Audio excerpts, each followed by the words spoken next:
maring atraksyon ay tampong masayang mga tanawin ang ating makikita.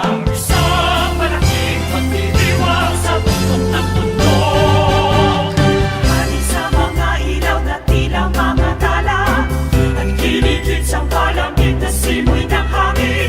Suman at tsokolate ating lasapin, ganito ang Pasko dito sa atin.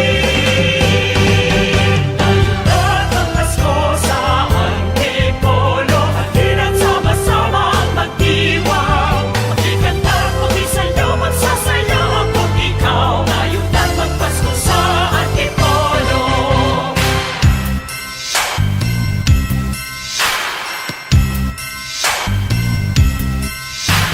Alam niyo bang dito nakatira si Santa? Mga regalo niya sa atin naghihintay na. Di kaya'y tayo'y magsimba muna sa lubungin si Jesus sa kapanganakan niya.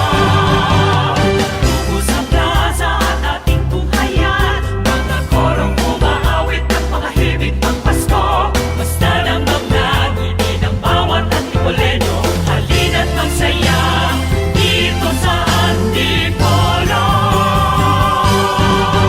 Tayo na ang Pasko sa Antipolo, sigurado mag-enjoy ng todo. Ang lahat ay maligaya ngayong Pasko'y sumapit na. Tayo na ang Pasko sa Antipolo. Tuklasin ang Antipolo at ang natatanging diwa ng Pasko rito. Magdiwang ng sama-sama